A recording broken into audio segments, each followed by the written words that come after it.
দুর্ভাগ্যজনক বাস্তবতা, স্বাধীনতার 50 বছর পরেও ইমাম মুয়াজ্জিন এবং আলেম ওলামাদের কোনো অবদানের স্বীকৃতিটুকু রাষ্ট্র কখনো দিতে পারে নাই।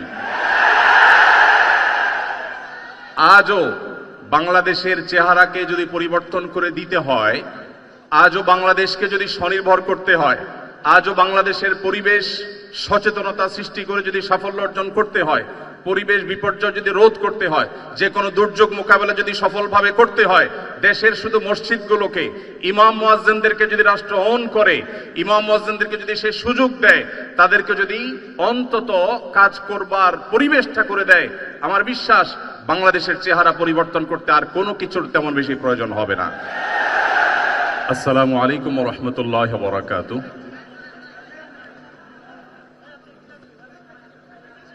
আজকের এই চমৎকার আয়োজনের সম্মানিত সভাপতি, উপস্থিত ওয়াজিবুল এহতেরাম সম্মানিত ওলামা একরাম, আমার শ্রদ্ধেয় ব্যক্তিত্ব, সহকর্মীবৃন্দ, ইমাম এবং খতিববৃন্দ, আসরের নামাজ এখনো যারা পড়েন নাই, আমার মনে হয় ছোট ছোট জামাত করে আশপাশে আমরা জামাত করে ফেলতে পারি। আমি 1 থেকে সর্বোচ্চ 2 মিনিটের মধ্যে 2টি কথা বলতে চাই। প্রথম কথা হলো, একটু আগে বিএনপির স্থায়ী কমিটির সদস্য জনাব সালাউদ্দিন আহমদ সাহেব বলেছেন, আমরা সবাই রাষ্ট্রের কাছ থেকে দাবি দাওয়া পেশ করি, খুব স্বাভাবিক, কিন্তু রাষ্ট্রকে আমাদের দেওয়ার চেষ্টা করা দরকার। তার সাথে পরিপূর্ণভাবে সহমত পোষণ করে একটি কথা আমি বলতে চাই, সেটা হলো এদেশের 3 লক্ষ মসজিদের কমপক্ষে 6 লক্ষ ইমাম মুয়াজ্জিন রাষ্ট্রকে দেওয়ার জন্য প্রতিনিয়ত চেষ্টা করেন এবং দিয়ে যাচ্ছেন। দুর্ভাগ্যজনক বাস্তবতা, স্বাধীনতার 50 বছর পরেও ইমাম মুয়াজ্জিন এবং আলেম ওলামাদের কোনো অবদানের স্বীকৃতিটুকু রাষ্ট্র কখনো দিতে পারে নাই।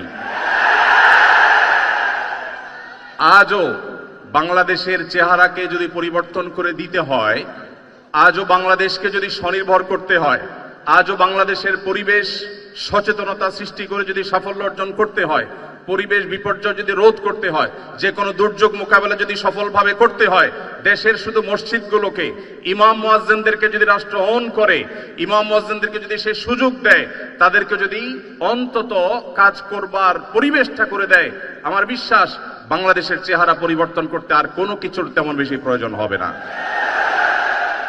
3 লক্ষ মসজিদ, সরকারি হিসেব মতো কমপক্ষে 3 লক্ষ মসজিদ, আরো বহু আগে বলা হয়েছে, সেটা এখন 3 লক্ষের অনেক বেশি চলে গেছে স্বাভাবিকভাবে। 3 লক্ষ মসজিদে প্রতি জুমার দিনে 12:30 থেকে 1:30 পর্যন্ত এই সময়ের মধ্যে গড়ে যদি 100 মানুষ একটা মসজিদে জুমার নামাজে খতিব সাহেবের খুতবা শোনার জন্য আসেন, তাহলে 3 কোটি মানুষ হয়। বাংলাদেশের সমস্ত টিভি চ্যানেল, সমস্ত মিডিয়া একযোগে সবচেয়ে পিক টাইমে এত বেশি দর্শক কখনো পায় বলে আমি মনে করি না।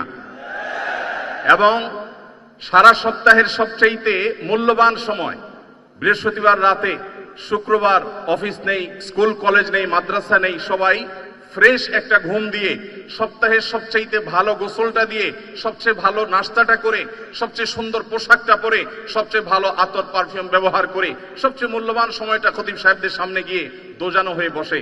পৃথিবীর অন্য কোনো কৃষ্টি, কালচার, কোনো সিস্টেমে একসাথে একটা দেশের 3 কোটি মানুষকে অ্যাড্রেস করার এই সুযোগ ইমাম সাহেব, খতিব সাহেবরা ছাড়ার কারোর হাতে নেই। ইমাম সাহেবরা যদি চান, তাদেরকে যদি রাষ্ট্র আসলে সুযোগ দেয়, তাহলে সেক্ষেত্রে তারা অনেক কিছু করতে পারেন। ইতিমধ্যে আমরা দেখেছি, রোহিঙ্গা শরণার্থীরা যখন আমাদের দেশে আশ্রয় নিয়েছে, সবার আগে ঝাঁপিয়ে পড়েছেন এদেশে ওলামা একরাম। প্রতিটা দুর্যোগে ওলামা একরাম যে ঝাঁপিয়ে পড়েন, সেটা নিঃস্বার্থভাবে হয়, স্বার্থহীনভাবে হয়। আমার উদাত্ত আহ্বান যে আগামীর বাংলাদেশে এদেশের মসজিদগুলোকে, আলেম ওলামাদেরকে যেন রাষ্ট্র অন করে, তাদেরকে কাজের সুযোগ দেওয়া হয়। কোনো বেতন ভাতার সুবিধা দেওয়া, এটা আসলে দয়া দাক্ষিণ্যের বিষয় নয়। এদেশে আইন শৃঙ্খলা যতটুকু নিয়ন্ত্রণে আছে, এর জন্য আইন শৃঙ্খলা রক্ষাকারী বাহিনী, সংশ্লিষ্ট বিভিন্ন ডিপার্টমেন্টের যেমন অবদান আছে, আমি মনে করি মসজিদের মেম্বারগুলো, মাহফিলের মঞ্চগুলোর অবদান তার চাইতে কোনো ক্রমে কম নয়। এদেশ থেকে যৌতুককে যে জাদুঘরে পৌঁছে দেওয়া হয়েছে, কারা জাদুঘরে যৌতুককে পৌঁছে দিয়েছে? এদেশে যৌতুকের অভিশাপ থেকে মুক্ত করার সবচেয়ে বড় ক্রেডিট একমাত্র ওলামা একরামের। এখনো কোন মসজিদের মেম্বার থেকে, কোন মাহফিলের মঞ্চ থেকে মানুষকে চুরি করতে, দুর্নীতি করতে, ডাকাতি করতে, মাদকাসক্ত হতে, কোনো খারাপ কাজের প্রতি আহ্বান করা হয় না। এই সমস্ত মঞ্চগুলো থেকে বহু মানুষ খারাপ পথ থেকে ফিরে আসে। আমরা যদি একটা সৎ, দক্ষ এবং ভালো নাগরিক গড়ে তুলতে চাই, তাহলে সেক্ষেত্রে মসজিদগুলোকে আমাদের অন করতে হবে। আমি বিশ্বাস করি আগামীর বাংলাদেশে সেটি হবে, আমরা সবাই সেটি প্রত্যাশাও করি। আমরা মসজিদ কেন্দ্রিক যে সমস্ত ব্যবস্থাপনা করা যায়, পরিবেশ সুরক্ষা, পরিচ্ছন্নতা অভিযান, দারিদ্র্য বিমোচন, স্কিল ডেভেলপমেন্ট মূলক বহুমুখী কার্যক্রম আমরা সম্পন্ন করতে পারি। আমি সালাউদ্দিন ভাইয়ের সাথে পরিপূর্ণ একমত। শুধুমাত্র রাষ্ট্রের কাছ থেকে নেওয়ার ব্যাপার না, আমাদেরকে দেওয়ার চেষ্টা করতে হবে, এবং আমার বিশ্বাস ওলামা একরাম সেটা করতে চান, কিন্তু তাদেরকে সেই সুযোগটা দেওয়া হয় না। এদেশের আলেমদের কোন অবদানকে আজ 50 বছরের মধ্যে স্বীকৃতি দেওয়া হয়েছে আমি জানতে চাই। দুর্ভাগ্যজনক বাস্তবতা, সেটি আসলে হয়নি।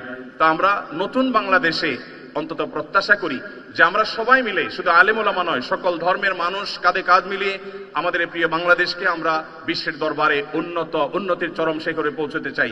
আমাদের পরে স্বাধীনতা অর্জন করে পৃথিবীর বহু দেশ এমন অগ্রসর হয়েছে যেটা দেখে আমাদের কষ্ট হয়, দুঃখ হয়। আজকে ভূমিকম্পের যে ভয়াবহতা নিয়ে প্রত্যেকটা মানুষ আতঙ্কে দিন পার করছে, কি হয়েছে এদেশে? একটি মানুষের জীবন নিরাপদ করবার জন্য যথাযথ ব্যবস্থাটুকু পর্যন্ত আমরা নিতে পারিনি। আমি আশা করি আগামীর বাংলাদেশে যারাই আসবেন আমরা প্রত্যেকে এই ব্যাপারগুলোতে সচেতন থাকব। আমরা দোয়া করি আল্লাহ রাব্বুল আলামিন আমাদের রাজনৈতিক নেতৃত্বকে সেরকম শক্তি, সামর্থ্য, মানসিকতা সবকিছু দান করেন। ওলামা একরামের মূল্য যদি কোনো জাতি দিতে না পারে, তাদের চেয়ে বড় দুর্ভাগা আর কেউ হতে পারে না। আমি প্রায় সময় বলি, এই দেশকে যদি নিরলসভাবে, নিঃস্বার্থভাবে কোনো মানুষ ভালোবাসে, ওলামা একরাম হলেন সেই মানুষগুলো। অনেকে আছেন যাদেরকে হয়তো পার্শ্ববর্তী দেশ গ্রহণ করবে, অনেকে হয়তো আমেরিকা গ্রহণ করবে। ওলামা একরাম তাদের জায়গা এই দেশ, এই মাটি, ইনশাআল্লাহ তাআলা। তো আমি আশা করছি মসজিদে ওলামা একরাম নির্বিঘ্নে তাদের দায়িত্ব পালন করবেন। আলেমদেরও দায়িত্বশীলতার জায়গা আছে, আলেমরা যথেষ্ট দায়িত্বশীলতার সাথে আমাদের দায়িত্বগুলো পালন করতে হবে। রাষ্ট্রকে এগিয়ে নিয়ে যাওয়ার পিছনে আমাদের ভূমিকা পালন করতে হবে, ঐক্যবদ্ধভাবে কাজ করতে হবে। সেই সাথে রাষ্ট্র আলেমদেরকে অন করতে হবে, আপন করতে হবে, সেই সুযোগ দিতে হবে, সেই স্বীকৃতি দিতে হবে। আমি আশা করছি আগামীর বাংলাদেশ সেই জিনিসটি হবে। আমাদের সবাইকে আল্লাহ তাআলা সেই তৌফিক দান করুন। জাযাকুমুল্লাহু খাইরা। আসসালামু আলাইকুম ওয়া রাহমাতুল্লাহ।